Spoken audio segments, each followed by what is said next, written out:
something not good. And it says God's anger was kindled against whoever it is.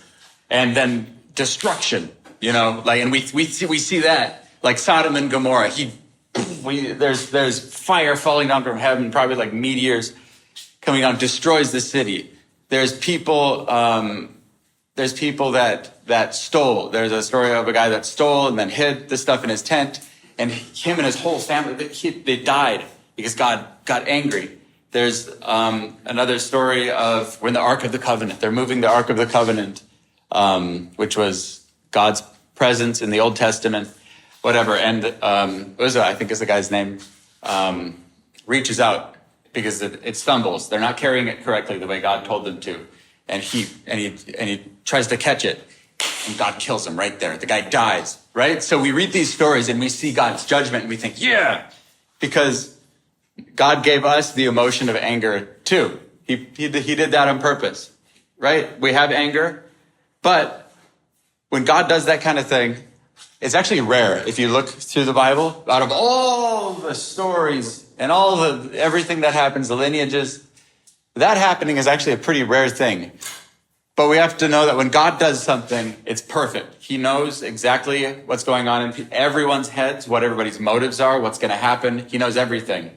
So when he makes a judgment call like that, and his anger goes, and he does something, when he acts on his anger, it's always justified. Now, us as people, not necessarily the same way. We can't read people's thoughts. We can get mad if there's a situation. I can lose my cool sometimes. Sauce will attest to that. If we're at the house and something happens, maybe the electricity goes out again, I'll get angry. And if I act on that anger, it's not always going to have good results, right? When God acts on anger, it has perfect results. When humans act on anger, not necessarily. I'm going to read a short story here. This is from Luke. This is when Jesus has had his ministry for a while and his disciples are with him. It's from Luke 9, starting in verse 51. I'll summarize here. It says, when the days drew near for Jesus to be taken up, whatever, he set his face to go against Jerusalem. So he was going to go to Jerusalem. He was going to preach there. That's what he's going to do.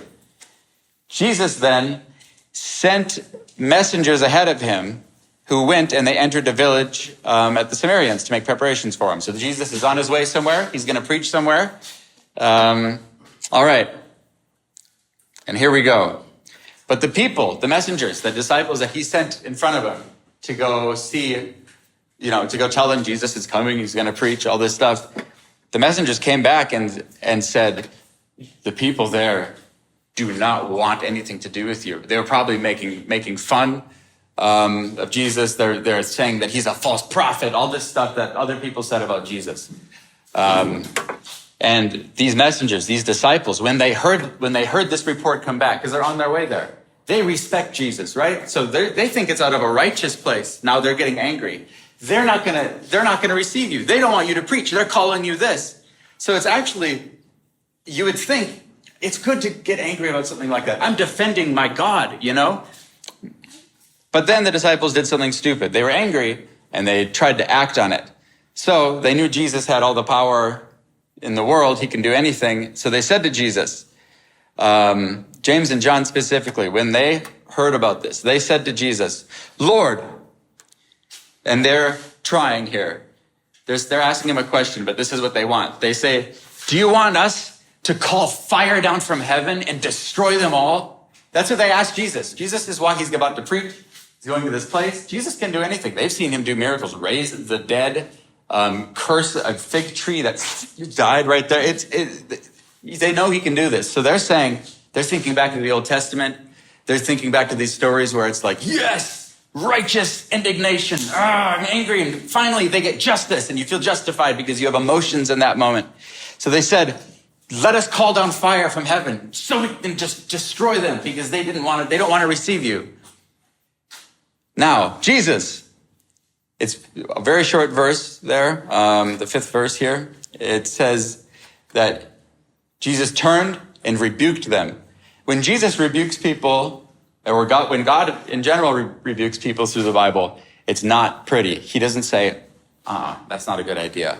No. When Jesus rebuked Peter, he said, he called him Satan. Essentially, it's one of his disciples. When Jesus rebukes you, when God rebukes you, he's coming from a place of understanding things properly.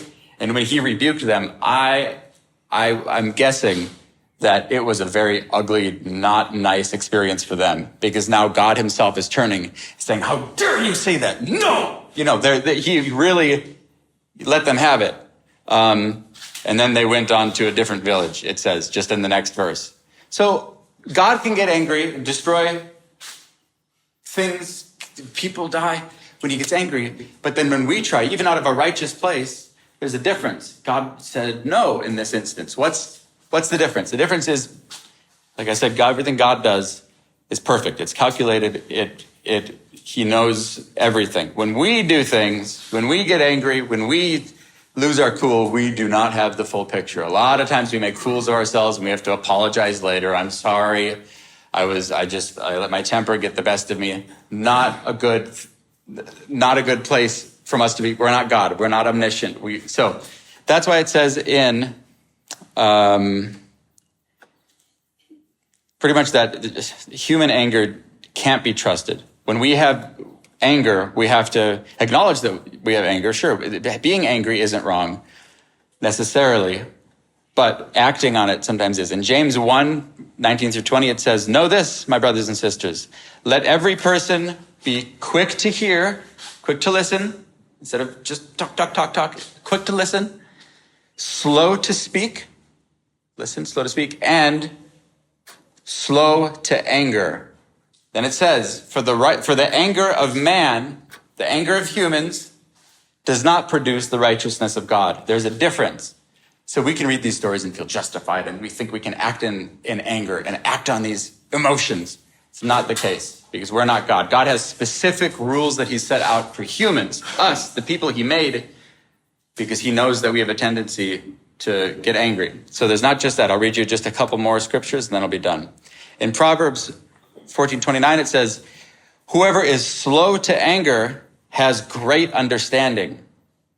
But he who has a hasty temper, gets mad fast, has a short fuse. But he who has a hasty temper exalts folly. In another translation, it says they are fools. Okay, another proverb says, a fool gives full vent to his spirit. When you get mad, you act on it immediately. You full vent, no filter. But a wise man quietly holds it back. There's another way that the Bible tells us how we're supposed to act in these situations. Maybe somebody explodes on us. Maybe it's a bad situation that's happened that's making us angry. It says that a soft answer turns away wrath. Somebody's mad at you, something's happening. You do what it says here. A wise man quietly holds it back. You step back, you think, and then you answer softly. It's not easy to do. It's not fun to do. It feels like I'm a man, so I should do this because that's what men do. Well, you're probably going to end up causing problems. Another scripture, be angry and do not sin. So you can be angry, you can have the emotions inside of you, but acting on it immediately without having a filter, without thinking about it, without praying about it, by just exploding, can lead to sin. Be angry and do not sin. Do not let the sun go down in your anger. It means resolve your issues as soon as they pop up. Resolve the issues. Christ, when he was giving, I think it was in the Sermon on the Mount, one of his first things he said, if you have a sacrifice on the altar, which is the most important thing they could be doing back then, is creating a sacrifice to God. If you have a sacrifice on the altar, but you remember, you and your brother have strife. You and somebody else, you and your neighbor, there's somebody that you are in discord with. There's a fighting happening. Leave your sacrifice at the altar, literally in the middle of the sacrifice. There's people probably lined up behind you waiting. Leave it there. Go be reconciled with your brother. And it says then you can return and make your sacrifice. Otherwise, God doesn't want your sacrifice if you're just going to hold on to these things. Bitterness, resentment, and anger. Okay, 2 more scriptures. Be not quick in your spirit to become angry, for anger lodges in the hearts of fools. One more. Whoever is slow to anger, and this one is one of my favorites. It says, whoever is slow to anger, slow to outbursts, not doing what I've been talking about, stepping back, thinking about it, giving a soft answer. Whoever does that is better than the mighty. And the person who rules his spirit, this thing that we're talking about, just having the filter, being able to have self-control and say, I'm going to take a step back. They're stronger, it says, than those who take a city, than the soldiers who storm into a city. Because that's, especially as men, we see strength. That is the real power. They're the soldiers that are going in, they're going in and they are slaughtering and they're taking over a whole city. And it's this amazing thing of conquest. But God says, sure, that's good. But real strength, if you want to see real strength, it comes from in here. You're stronger if you're able. A lot of those guys that take the city are not able to take the step back, to take the breath, and then to answer in the godly way. So I'm not preaching at you guys. This is something that I also deal with. I lose my cool, and I think we all do. I mean, I can imagine that everybody here does. It's a human thing, which is why God talks about it. These are just a couple of scriptures. Over and over, God talks about it and how important it is to control it. You're stronger if the hardest thing to do, which makes you the strongest, is if you can have that self-control put in place. I'm still working on it myself, but it's something that God wants us all to be working on. And maybe by the time I'm 85 years old, I'll finally have it figured out, and I won't lose my marbles anymore when something happens like SCOM goes off. Okay, I'm going to pray. Father, thank you.